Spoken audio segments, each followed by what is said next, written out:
name is Ahmed Farooq. I am the Ambassador of Pakistan to Denmark. I would like to welcome all the participants to the third in the series of Tech Talks organized by the Embassy of Pakistan, Copenhagen. The objective of these Tech Talks is to share knowledge and make the participants aware of the cutting edge work which is being done by the information technology companies in Pakistan. These Tech Talks are being sponsored by the best IT companies in Pakistan that are offering a variety of services internationally. The first Tech Talk was on the role of AI in knowledge discovery and regulatory compliance. The second talk discussed the important issue of software quality assurance in 2021 and beyond. The videos of these Tech Talks are available on the Embassy's YouTube page. Today, we are going into a new area, which is FinTech. The topic of today's Tech Talk is designing scalable software for financial systems. The presentation would present the technical challenges in designing and architecting high-performance distributed systems for payment services subsector within the financial services space.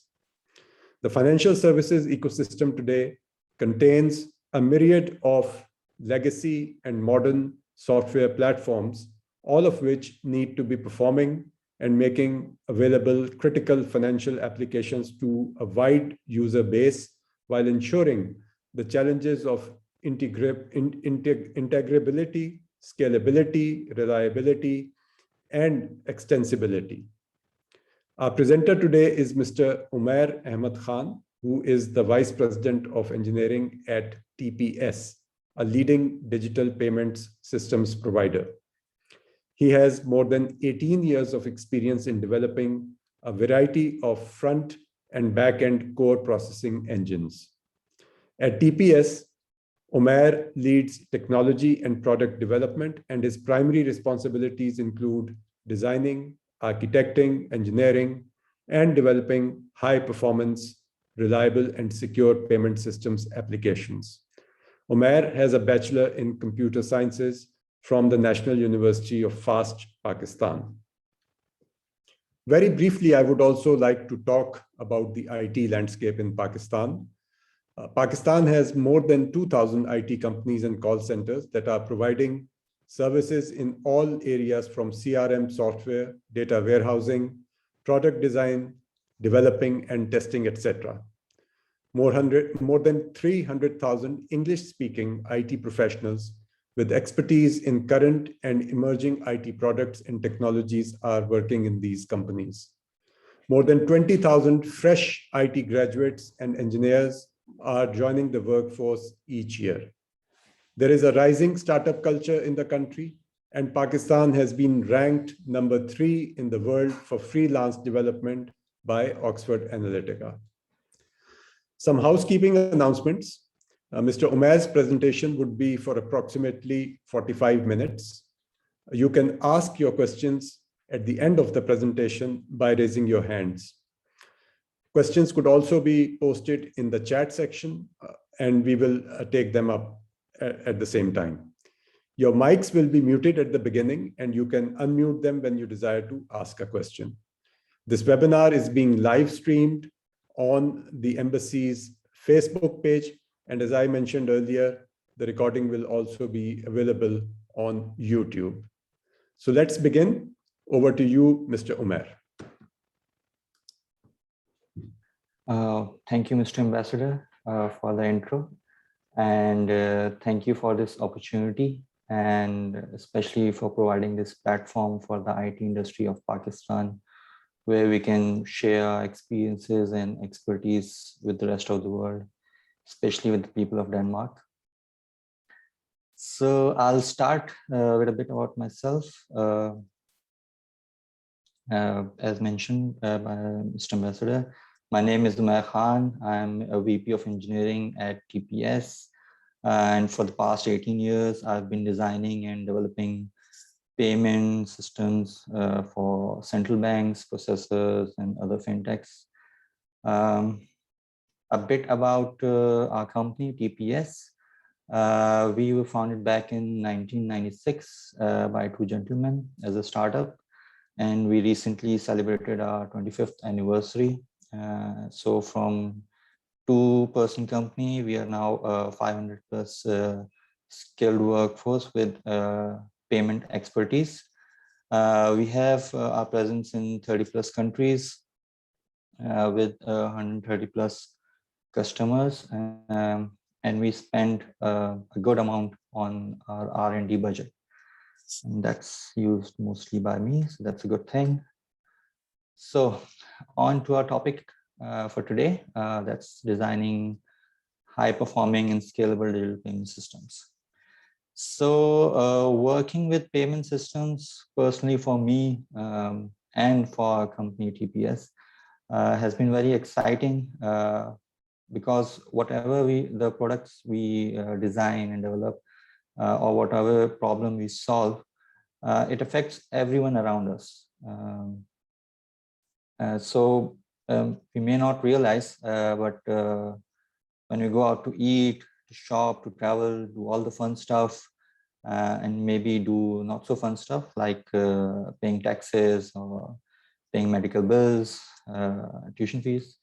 There's a payment system behind all these activities, which make them very smooth and seamless for us.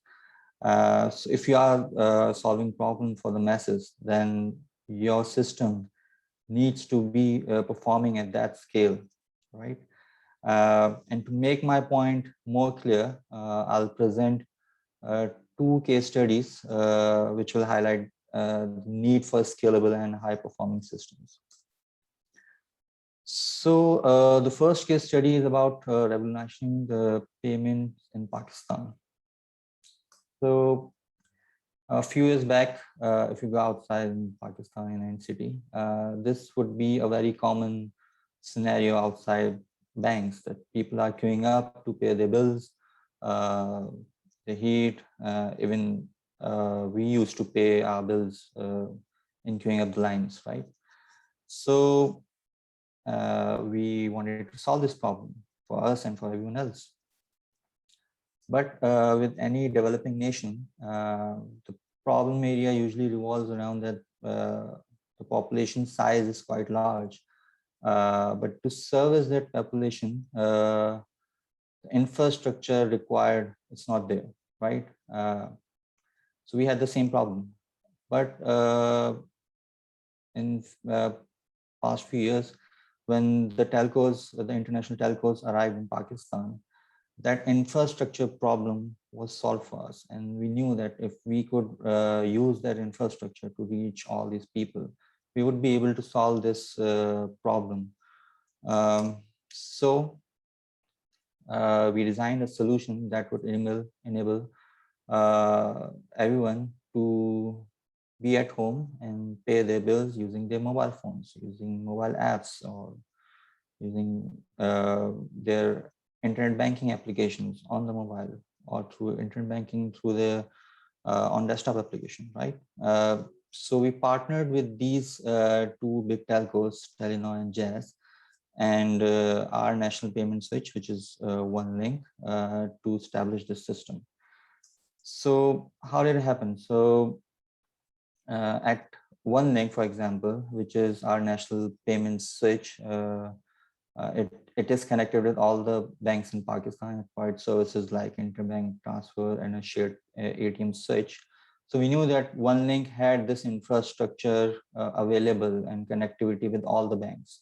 So if we could provide a solution there, which would enable all these banks to connect with all these billing entities, it will solve the problem, right? So we implemented our RS bill payments aggregate solution there, which will enable OneLink to aggregate all these billers in one place, and then enable all its connected member banks to enable paying of bills on the channels like ATMs or on their mobile apps, right? So that was a very successful model. Just to give you the stats of the success, we enabled not just at OneLink, we enabled the same aggregator model at Jazz Cash and EasyPaisa, which is Telenor and Jazz. And they both these three parties combined now have 1,000+ billers onboarded. So if you are using their services, you can pay more than 1,000 type of bills using this aggregating service, right? And the numbers are quite amazing. Like in 1 year, these systems are processing almost 1 billion transactions. And we are processing around 340 billion rupees worth of transactions per month. So you can see that by solving a problem for the masses, you need a system that needs to be scalable and performing at a very peak of its performance, right? So this is just a news clipping from OneLink that in the past 6 months, they have collected more than 1 trillion rupees of taxes, government taxes on the system. Secondly, these aggregating service, they not only enabled consumers to pay bills through their banks, but they also enabled other services like fintechs and mobile wallets and e-commerce gateways to allow their users to pay bills using e-commerce gateways, or merchants were able to pay bills for them. So you can see that by providing a solution for the common people, the system required at the back end really needs to scale up and to solve that problem, right? Now, that problem was confined within a country, right? Now, imagine if you are solving something or making something simpler for a global audience or at a global scale, right? So my next case study is about a fintech that is starting up to make it really simple for making cross-border payments, right? So usually with cross-border payments, there's a lot of intermediaries involved, and all those entities, they charge commission, right? So every transaction you made between cross borders, a commission piles up and they charge you on every transaction, and sometimes it's up to 7% per transaction, right? So this new fintech, it's called Socken. They are trying to make it really simple. So their model is just like Netflix or Spotify. So for a flat monthly fee, you can do unlimited transfers, just like you do on Netflix or Spotify. That for a flat monthly fee, you can watch unlimited movies or listen to unlimited songs. And we think that this will really revolutionize the transfer between different currencies, right? And just to give you an idea, they are planning to open this service to 200+ countries with capability of exchanging 38+ currencies, right? So for a flat monthly fee, you can do all this, and it's unlimited. Of course, you can imagine that if Netflix and Spotify, how much their services have scaled over the past few years. So when this fintech will progress, what scale are we talking about? So what were the important factors in this case study, which were held by TPS, right? So first off, this whole deployment was done on cloud. So we had to modify our processes to scale according to the cloud, right? It's very different when you are doing implementation on-premises on their own data centers. But with cloud, you have to have a system that's scalable as with the cloud, right? Second important factor was that this whole project was done during pandemic and lockdown, right? So it wasn't just a remote workforce like Socken is based out of UK. So between UK and Pakistan, even within Pakistan, at times there were lockdowns and we were not allowed to open our offices. But we were ready. We had this work from home, secure work from home infrastructure ready at TPS that would enable our employees to work with Socken team and work with each other to deliver this project. The third and most important point about this whole project was this was done in 6 months from ideation to production, right? And I'm not talking about an MVP or a POC or just a dummy application, right? It's a complete production ready global service that was done in 6 months, right? And between these 6 months, we also enabled a corporate portal for them that will enable enterprise level transfers, right? And how we did it, we provided them with 2 of our core applications. So their whole digital experience, the mobile apps, both on iOS and Android, and the corporate portal was enabled with the help of Iris digital banking experience.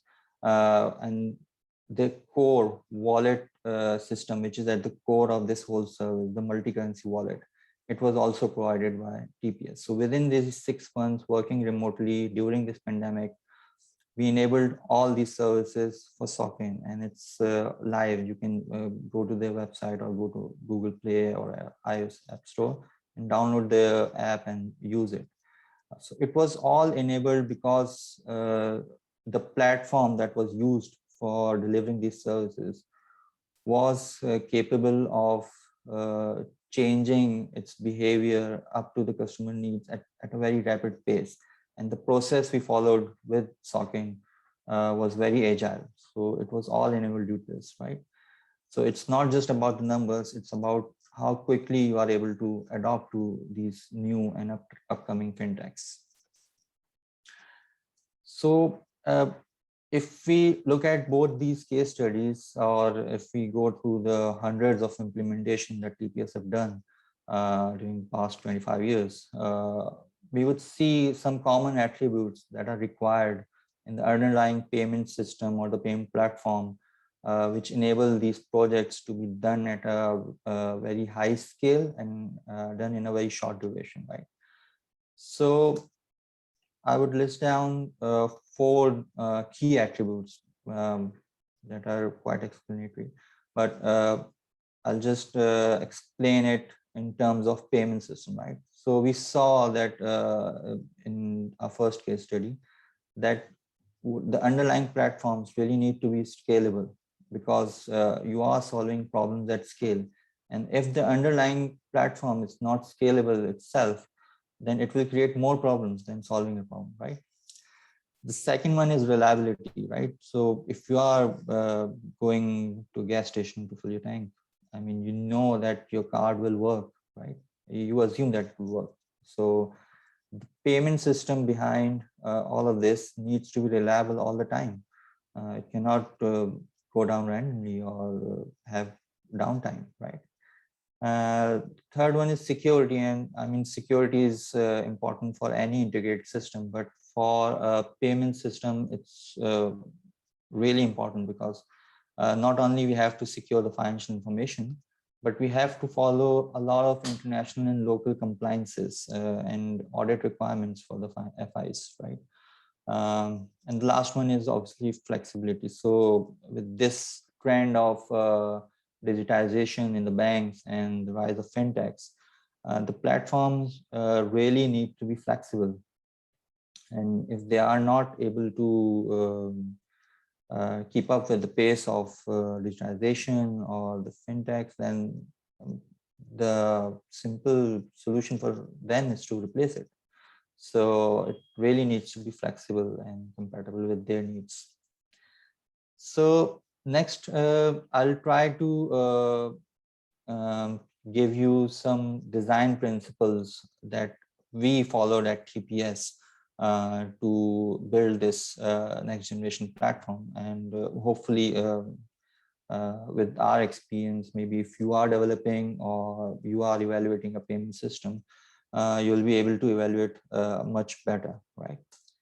So the first design principle that we followed for building our payment platform was implementation of this design methodology called master worker process, right? So it's not a new thing. It's been around for quite some time, but it was really made popular by this web server called Nginx, right? And they have published a lot of papers on it, and they have a lot of documentation, which I recommend everyone should read. So basically, what this does is the master process takes all in all work, like in our case, we decoupled the communication layer and the processing layer into master and worker, right? So the communication layer is there just to listen to new connection and receive data, and that's it. It will receive data and it will pass on to the processing layer to do all the hard work or all the hard lifting, right? So the master process is a communication layer, and all the business rules, all the heavy lifting is done in the worker process. What this enables is it gives a really good vertical scalability. So vertical scalability is if you have a system and you have capacity resources available, then your application should be able to fully utilize those resources, right? That's vertical scalability. And with worker processes, we can multiply them if there's a need, and we can increase their numbers to scale and utilize all the resources if required, right? And one more thing that enables is it also gives us this reliability that if any worker process goes down for any reason, then we can have a new instance of that, right?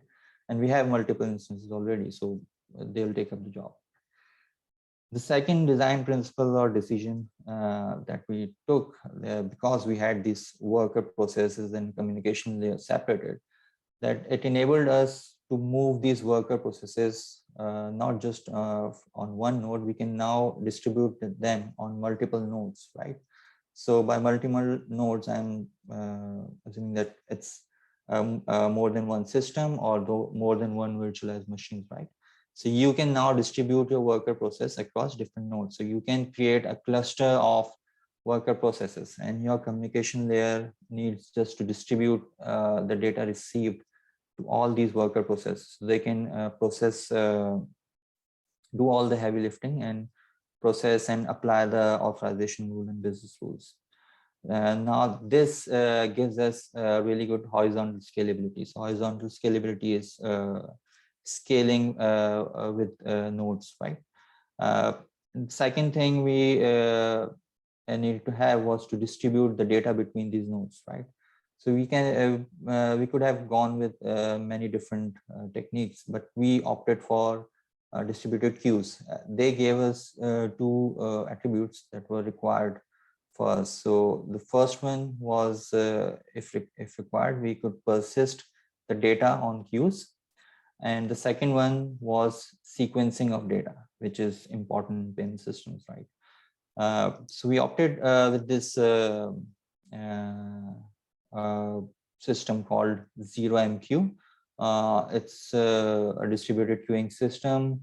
It's very performant. As you can see, it's during our benchmarks, it performed up to 200,000 messages per second.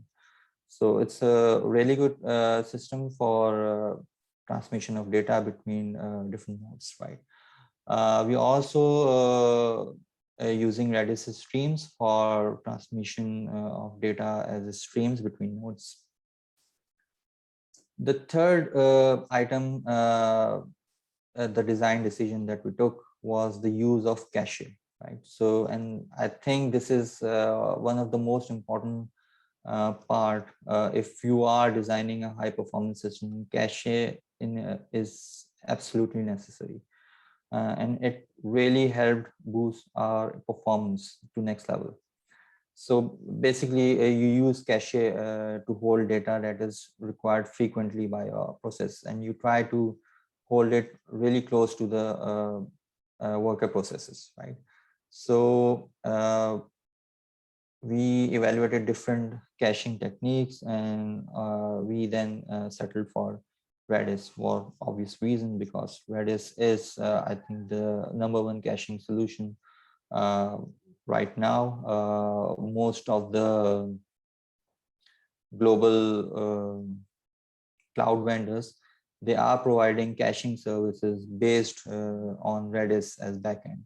So it's really great system for cache, and we evaluated it, and it's like gives you 120,000 reads per second. That's really fast compared to slow storages like file system, or even if you are accessing database, which is obviously relying on file storage at the end. The fourth decision or design decision that we took was to build an extensibility layer within our platform. So as I mentioned earlier, that flexibility is a key part of payment platforms nowadays, right? If they are not flexible, then you can have a very high performing or very scalable system, but if it's not able to add new use cases for the customer, then it's of no use, right? So we build this extensibility layer into our system, and to build this layer, we wanted our customers to be able to build new integrations. We wanted them to build new message handling flows, to build new authorization flows, to expose data using APIs or consume other APIs, right? So we wanted to have a technology that would be easier for our customers to take up, and maybe take up resources for that technology.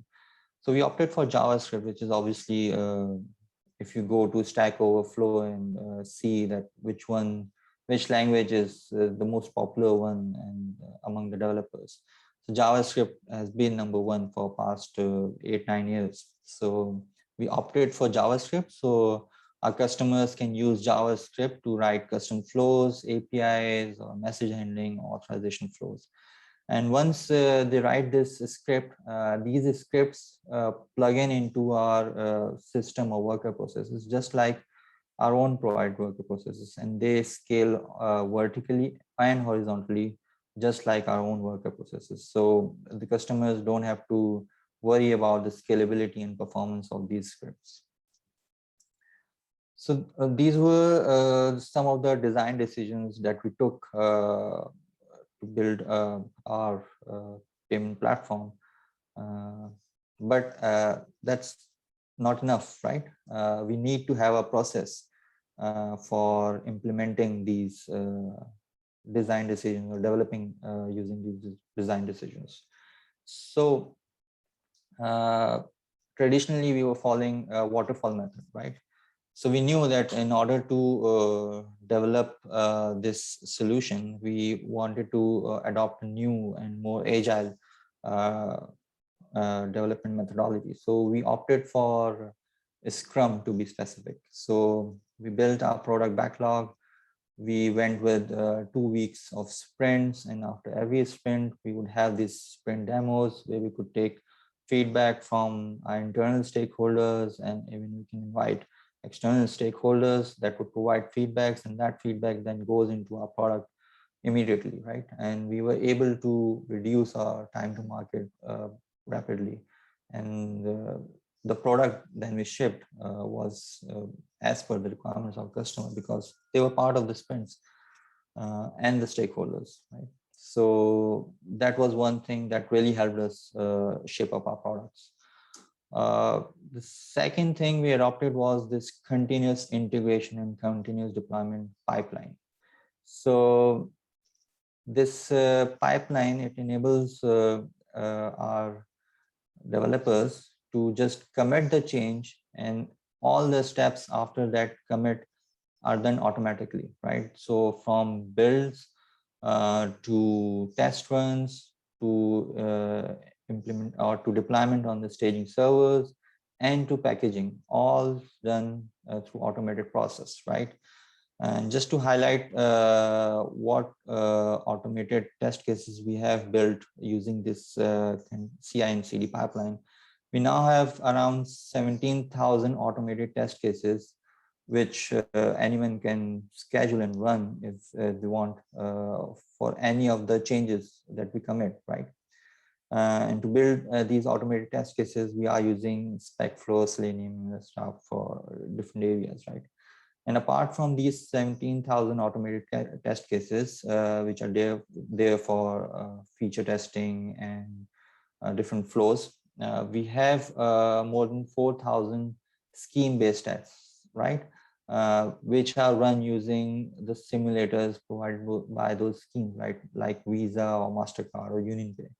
So whatever changes we do, it goes through this pipeline, and it goes through these automated test cases, and it will automatically tell us that if there's breaking change or if there are some test cases failing at the end of this pipeline. And so there's a continuous feedback going on there. The next thing that this continuous pipeline enabled us was we can now put security gates at different areas of this pipeline, right? So before this, we had to do all the security analysis after we have developed and packaged our product. We would deploy it and then do the security ones, right? And that would obviously be a very costly exercise, because the changes now have to go through the complete cycle again. So we knew that if we could catch these security issues at an early stage, that would really help us speed up things, and reduce our cost of catching the bugs. So at different stages, we set up different gates like static code analysis. So we are using SonarQube for static code analysis, which have hundreds of rules against every language that we are using, like C++ or C#. So it checks for syntax errors, common errors, and security errors as well. Then when builds are done, we do penetration testing on OS top 10 testing. And after that, when they are deployed on hardened staging servers, we do a complete PADSS compliance analysis, or if there's a need for any regional compliances like GDPR or PSD2.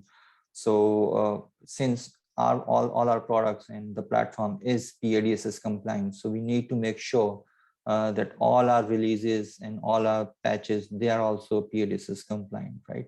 So we have to follow this complete PADSS implementation guide and requirements. And for that, we have developed this complete automated pipeline. Continuing on security, because we are into payments, right? So security is really a top concern, because that's how our products are evaluated. So during different stages of development, we do different kinds of security activities, like during the design, we use threat modeling, and during code check-ins or commits, just as I mentioned, we are using SonarQube, and we do manual code reviews as well.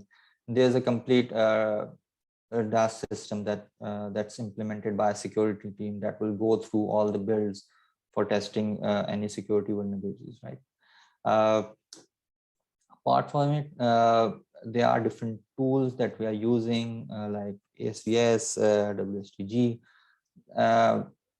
These are all guides that we are following, and we are building automated test cases, security test cases built into that pipeline. So whatever builds and releases we release are provided to a customer, they go through all these stringent security tests with in-house, and then we also provide services to do these security analysis at our customer premises.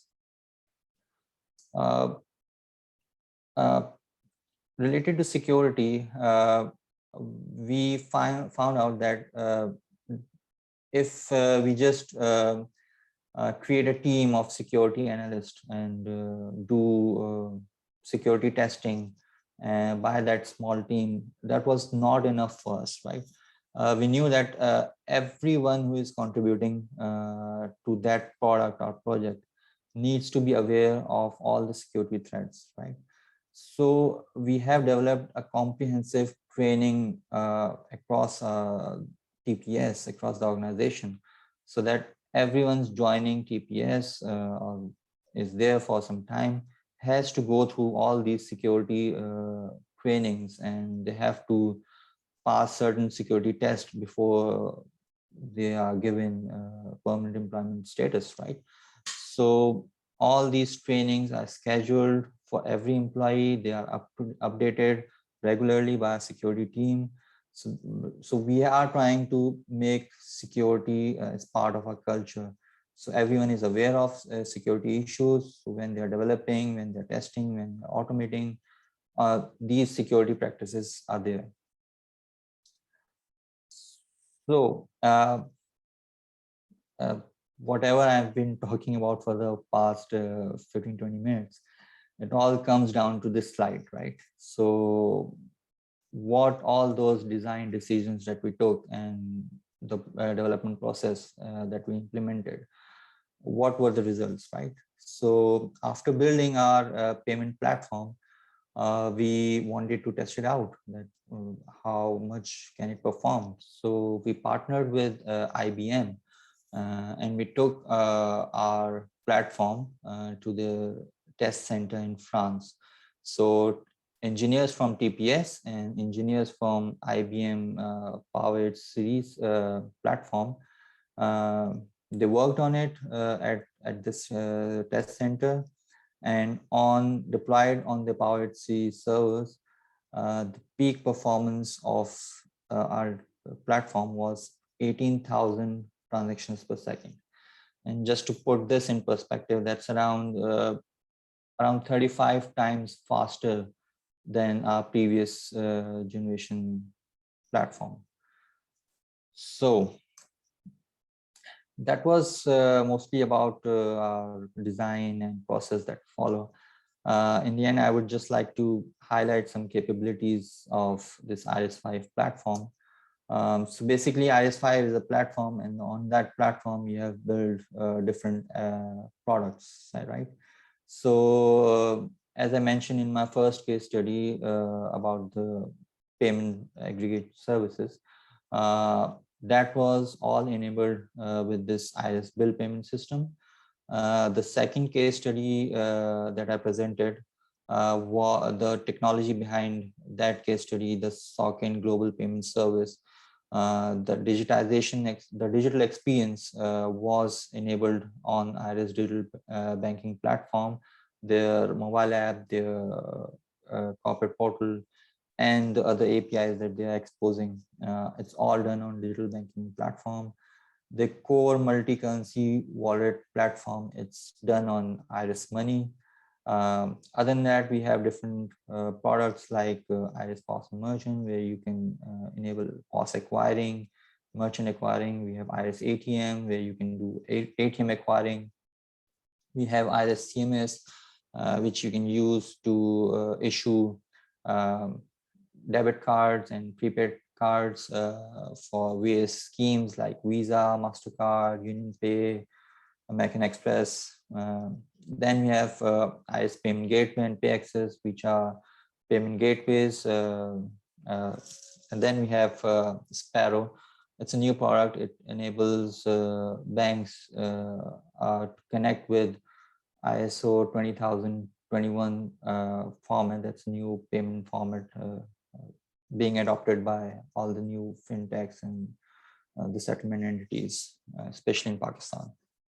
So if you are a FI and you want to connect with ISO 20022, then you can use Sparrow as a middleware. In the end, I'll just highlight this technology stack that we use. So for our processing engine, we are using Red Hat Linux as OS. most of it's built on C++. Our database is Oracle. We are using 19C or the latest one. For our back office application, the admin consoles, where you configure the products and everything, it's built on Windows Server. It's built on Microsoft technology, ASP.NET, C#. Redis and ZeroMQ I've already explained. For API gateway, we go with Kong. It's a very good API gateway. The development tools we are using, it's TFS for code and product management. We are using Git for code management, Visual Studio, and Eclipse for C++. So that's the general idea about our technology stack that we use here at TPS for developing Iris. So that's it from my side. I hope I was able to explain few key attributes of high performing and scalable payment systems and how you can go about developing it or evaluating such payment system. So if you have any questions right now, you can ask me, or you can drop an email to me at umair.khan@tps@online.com, or you can visit our website to get more details about these products. And we have a lot of case studies uploaded there that you can maybe you can connect with, right? So over to you, sir. That's it from my side.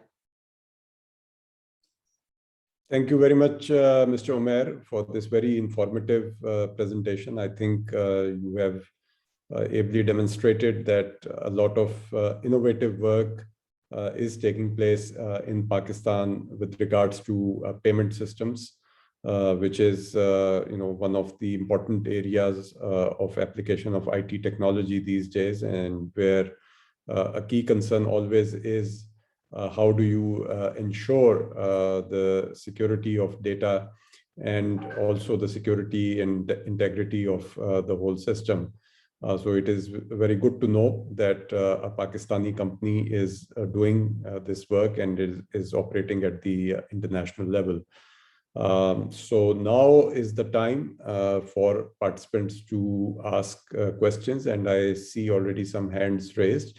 I will first request Mr. Zulfikar Kamal. So he's a Pakistani entrepreneur based in Denmark. So please go ahead, Mr. Zulfikar. Thank you very much, Mr. Ambassador, Farooq Saab and Umair Saab. It was a fantastic and great presentation here indeed on the PayTech ecosystem in Pakistan. I'm also working within the fintech space, and I must say that enabling open banking is actually enabling a lot of these services by using these APIs that we are using to pull out data and take out these open banking services and make them available for the consumers.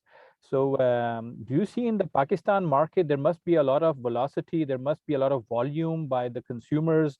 Do you see this area as evolving a lot by providing, these services to the consumers? And in the future, how do you see these open banking services being provided for the consumer, like, let's say, in insurance and in lending, loans, other banking services? Will it be something that people will use on apps and make easy payments to, and maybe go in and buy services and pay later for them? Will it be much more tailor-based? And do you think that the youth will adopt these services in the payment industry? How do you see that? Yeah, hi, Zulfikar. Yeah, I think in Pakistan, right now, the open API is not that prevalent right now, right? So whatever services the end customer is getting, it's by the bank itself or the fintech itself, right? So, but since this fintech space is getting huge traction right now, so it will eventually be a thing that they will need to collaborate with each other and provide data to each other, and then these services, the end customer will eventually, of course, benefit from these data sharing and services. So yeah, it's not at that scale right now, but eventually it will happen in Pakistan as well. Yeah. That's what's happening in the Nordics, though, that the banks have open APIs. So all these services are being provided by the third-party vendors to the consumers. And I think that's an development that will come to Pakistan as well. Yeah, quite sure. That was a very good question. And there is a question that at the embassy we are receiving from the community, because they sometimes face issues dealing with local Danish banks. And they have highlighted that now there are banks that have these virtual, as I understand, IBAN numbers, and they can, basically use them from anywhere. So is that something also that TPS or other Pakistani companies are getting involved with? Yes. So this virtual card system, it's we at TPS, we provide this service of that if you are FI and you want to issue virtual cards, then you can use our system to issue these virtual cards. And there are services in Pakistan where if you can open a wallet account or an account, and then you can link these virtual cards with your accounts and do payments. And these are like throwaway cards, right? And you can, even if they are not throwaway, then you can control a lot of attributes for these virtual cards. So yes, there are services, and within TPS, yes, we do provide products around these virtual cards. Okay, thank you. Next, I will request Mr. Amir Sohail. He works here in Denmark with the United Nations office. Thank you, Ambassador Saab. And thank you, Umair Saab. It was really a comprehensive presentation from you. Quite insightful for me as well. Actually, my question also revolves around the same topic, which is the open banking, which is just discussed right now. But my context of the question is that, like, as already Zulfikar Saab also mentioned, that there is a big concept of open banking even in the Nordic region. Like one of the largest bank in the Nordic, Nordea, they have some kind of open API economy concept. So is your company capable of working with these open APIs from other countries or other regions? Yes, in fact, as I mentioned in our second case study, that we are working with SOCIN, right? So eventually with working with SOCIN and working in European and North American regions, that eventually we'll be having open APIs or interacting with other open APIs. So that's one thing that eventually, yeah, TPS will be doing. So just to answer your question, yeah, we'll be doing it. Okay, thank you very much. Next, I will request Mr. Anjum Parvez. Would you like to ask a question? Okay, no. So we'll go on to Mr. Junaid. Thank you, sir. I have a naive question. I could see lots of services your company provide. If any bank who has an existing running system, how cumbersome or easy it is to onboard one of your services if they are interested to take it on? And second question is, what level of multilingual support you provide for end user for your services? It is only English at the moment, because if I look at Scandinavia, the local language is quite important aspect here before they onboard anything. Thank you. Yeah, so replacing existing products, it's like out of 10 projects that we do, it's like 7 projects are replacing something. So it's like a usual thing for us, and it's quite from TPS perspective, we provide complete managed services where we provide consultation services to the bank for the complete migration and project planning. So we have a complete PMO office in TPS that will engage with the customer and help them drive a plan for this complete migration. And then we have implementation and migration experts in TPS that will engage with the customer or the existing vendors to help the bank in migration. And I couldn't get the second question. Can you please repeat? The multilingual support for end user. Okay, so yeah, it's there in our digital banking platform. So right now, like for Sokin, we are providing different languages for the end customers. So if you are using the mobile app, you'll be able to configure your own language, and you'll get responses and forms and everything in your language. Thank you very much. So the next question goes to Mr. Adil Asi, and he will be followed by Mr. Muhammad Adnan. Adil, please go ahead. Yeah, thank you, Mr. Yeah, the presentation was excellent. Thank you. The question is that you are using, your company using one link for connecting the things with everybody, especially the payments. Do you, because here in Denmark, we are using the mobile pay and they have connected with every bank. Do you have your own system, or you are dependent with some central service it is required for you, your side? Or what is the alternative if one link is not working like that? So yeah, as I mentioned, OneLink is just one platform where our system is deployed. So OneLink has this infrastructure with all the banks, and it's of course it's redundant, and they have availability and everything. So our platform also has this high availability and redundancy built into the.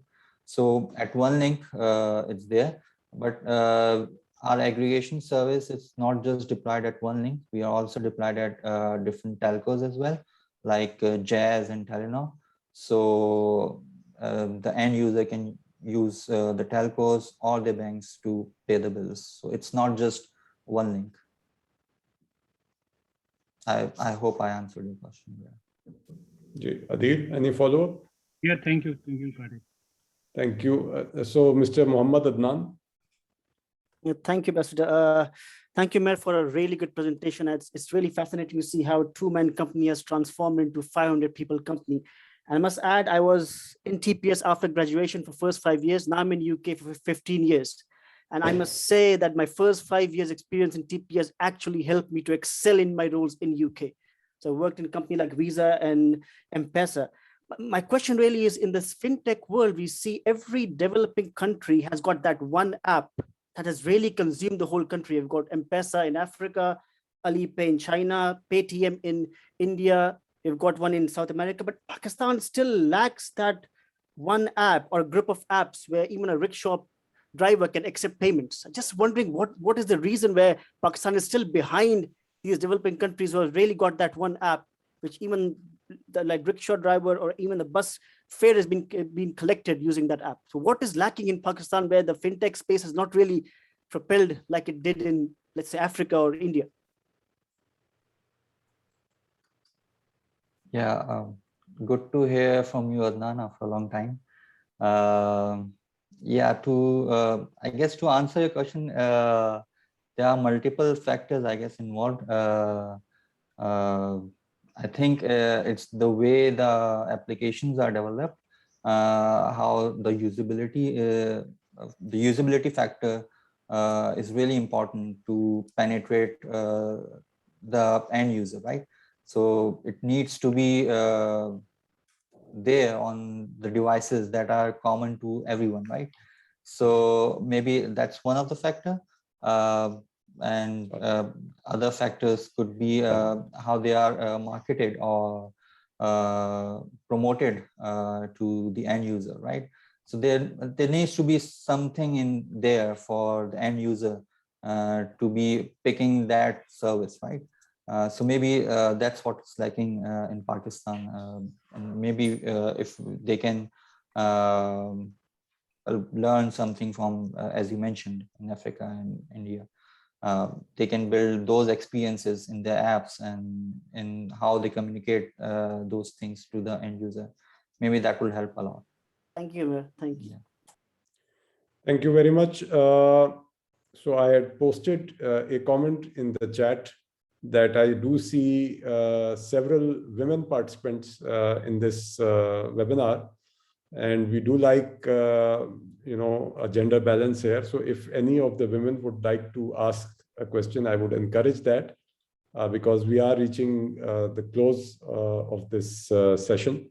So please raise your hand if there are any questions from women.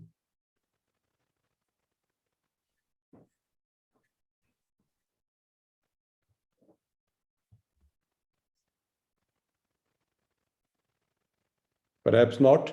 Well, so I would like to especially thank Mr. Umair for an excellent presentation on a very important topic. And it shows that, in Pakistan also, there is cutting edge work that is going on in the fintech area. And we would continue to look for opportunities whereby we can develop some collaborations between Pakistan and Denmark. And I would also like to thank all the participants that have participated in this webinar today, and especially to those that raised comments and questions. As I mentioned at the beginning, the recording of this session would be available on the Embassy's YouTube page, where the other Tech Talks are also available, and you can refer to this discussion at any time. So thank you very much once again, and I wish you a very good evening.